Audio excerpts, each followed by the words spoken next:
بات ہو رہی تھی کہ حکومت کو کیسے ہٹایا گیا، کیوں ہٹایا گیا۔ علی پرویز والی صاحب آپ کچھ ایڈ کرنا چاہ رہے تھے، آپ ایڈ کر لیں اس پہ، پھر میں ذرا سواتی صاحب سے میں نے بڑا اہم ایک نقطہ اس پہ وضاحت لینی ہے ذرا۔ جی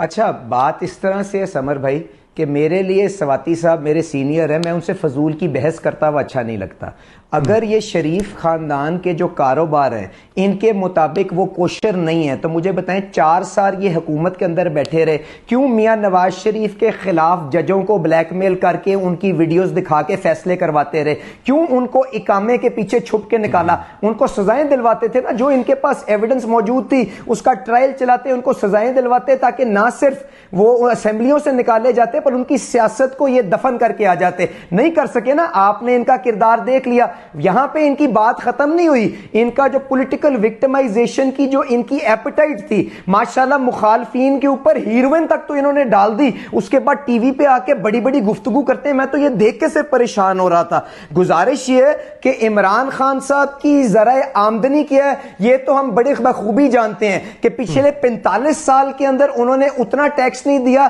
جتنا انہوں نے 1 سال کے اندر دے دیا جب ان کے ہاتھ کے اندر توشے خانے کا کنٹرول آیا۔ تو خدا کے لیے ملک کے لیے اس طرح سے کھلواڑ مت کریں۔ گزارش جب آپ نے بات کی نیب کے قوانین کے اوپر، میں اس پہ صرف اتنی سی گزارش کروں گا سمر بھائی کہ دیکھیں میرا یہ پختہ یقین ہے کہ چند چیزیں ہوتی ہیں جن کو آپ کو اتفاق رائے کے ساتھ کرنے کی ضرورت ہوتی ہے، جس کے اندر آپ کی الیکشن ریفارمز ہیں، جوڈیشل ریفارمز ہیں، احتساب کے قوانین اور ان ساری چیزوں کے اوپر بالکل مشاورت ہونی چاہیے۔ پر مجھے بتائیں اگر پاکستان تحریک انصاف کے دوست اپنی ناک سے آگے دیکھنے کی صلاحیت نہ رکھتے ہوں، اسمبلیوں سے تنخواہیں لیں، اسمبلیوں کے پرکس لیں، آج بھی لاجز کے اندر ان کے سارے ممبران بیٹھے ہو، پر اسمبلی کے اندر آ کے اس بحث کو آگے نہ چلانا چاہتے ہو کہ ہم قوانین کو مضبوط کریں تاکہ اس چیز سے کوئی فرق نہ پڑے کہ حکومت میں کون ہے، اپوزیشن میں کون ہے۔ علی پرویز صاحب آپ نے بات کی، ادا کریں، 2-3 باتیں آپ نے کی مجھے تاکہ اس ملک کا نظام بہتر کریں، تو کدھر گئی ان کی؟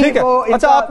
آپ نے بات کی میاں نواز شریف کے تحریک انصاف نے وکٹمائز کیا، آپ نے کہا تحریک انصاف نے وکٹمائز کیا۔ موازنہ کر لیں، جب الیکشن کے قوانین کے اندر ترمیم پاکستان مسلم لیگ نواز کی حکومت کے نیچے ہوئی تھی، ساری اپوزیشن کو آن بورڈ رکھا گیا، اس کے باوجود کہ یہ ڈی چوک کے اوپر 126 دن کا سرکس لگا چکے ہوئے تھے۔ تو خدا کے لیے ریاست کے مفادات کے اوپر اپنا قدر بڑھانے کی کوشش نہ کریں۔ اس پہ بھی بات ہوگی علی پرویز صاحب۔ بات یہ ہے کہ آپ نے بات کی میاں نواز شریف کی کہ پاکستان تحریک انصاف نے وکٹمائز کیا، آج آپ کی حکومت ہے، آج میاں صاحب کو پاکستان آنے سے کون روک رہا ہے؟ نمبر 2 آپ نے بات کی جی کرپشن کی، آپ نے بات کی عمران خان کی، آپ نے بات کی توشہ خانہ کی بات کی۔ آج ہم بڑا سن رہے ہیں فرح خان کے حوالے سے بڑی باتیں ہو رہی ہیں، ذرا میں آپ کو سنا بھی دیتا ہوں کہ آج بھی فرح خان کے حوالے سے کیا کیا باتیں کی وزراء نے، فرسٹ لیڈی کے حوالے سے، فرح خان کے حوالے سے، ذرا سن لیں ذرا یہ آج نون لیگی وزراء مریم نواز صاحبہ کیا بات کر رہے ہیں ان کے بارے میں۔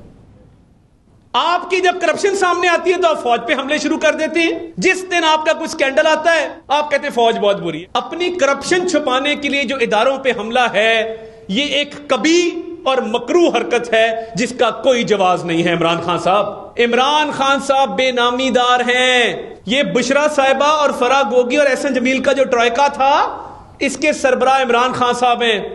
یہ پیسہ ان تک جاتا رہا ہے۔ تو یہ جو کہہ رہی ہے غداری کے certificate بانٹو، Bushra be be master mind ہے۔ جس دن فرح گوگی اور احسن جمیل واپس آئے گرفتار ہوئے،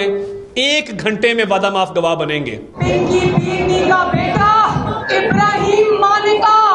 ارب پتی ہو گیا پچھلے 4 سالوں میں، کیونکہ جو بھی ٹینڈر سائن ہوتا تھا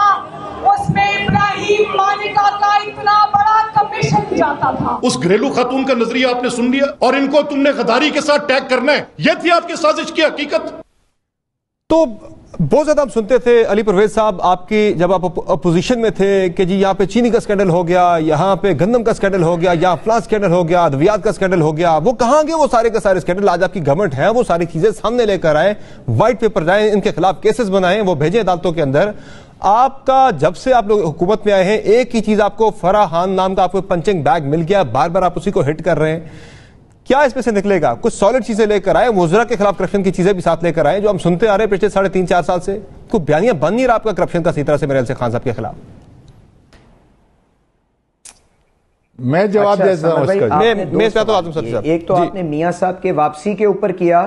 دوسرا آپ نے بات کی کہ جی جو یہاں پہ فرح خان صاحبہ والا معاملہ جو چل رہا ہے, گزارش یہ ہے کہ میاں نواز شریف صاحب جب پاکستان سے گئے تھے نا تو وہ نیب کی کسٹڈی میں تھے, اور وہ کس حالت کے اندر ان کو رات کے آخری پہر سروسز ہسپتال لایا گیا, اور اس کے بعد حکومت کا بنایا ہوا بورڈ ان کے بارے میں کیا ان کی تحقیقات اور ان کی کیا سفارشات تھی وہ آپ کے سامنے ہے, اور وہ حکومت کی رضامندی کے ساتھ باہر اپنا علاج کرانے کے لیے گئے تھے, اور ہم نے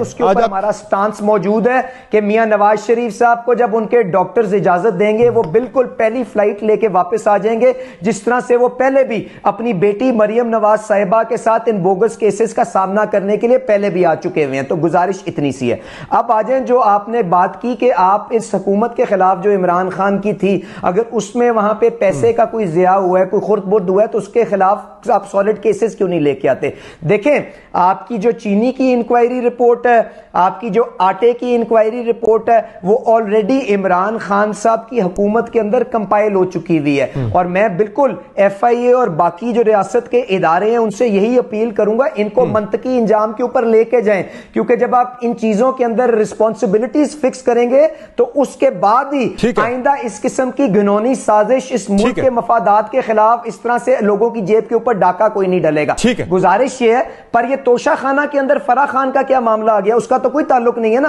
وہ تو عمران خان صاحب کے گھر کے اندر ساری کی ساری کہانی جاتی ہے. اور جو احسن گجر صاحب اور یہ جو فرح بی بی والا معاملہ ہے, وہ مجھے بتائیں وہ کس کی نمائندگی کرتی تھی حکومتوں میں, ٹرانسفر پوسٹنگ کے لیے کس کی کرتی تھی؟ سواتی صاحب سے پوچھتے ذرا یہ کی انگوٹھی جس کے اوپر ناراض ہو رہی تھی کہ مجھے اور بڑا ہیرا چاہیے تاکہ آپ کی فائلوں کو ٹائر لگ جائیں, وہ پیسے کس تک پہنچنے تھے آپ مجھے بتا دیں. تو خدا کے لیے اس قسم کا جو ہے اب دھندلا جہاں پہ سارے کا سارا جو آپ کا پولیٹیکل لینڈسکیپ ہے نا اس کو نہ کریں. اگر کسی نے بھی اس قسم کے مفادات کے ساتھ, ملک کے مفادات کے ساتھ کھیلا ہے, اس کو ہم چاہتے ہیں قانون کے تابع کیا جائے اور اس کو قرار واقع سزا دی جائے, اور انشاءاللہ اسی کے اوپر یہ حکومت گامزن ہے.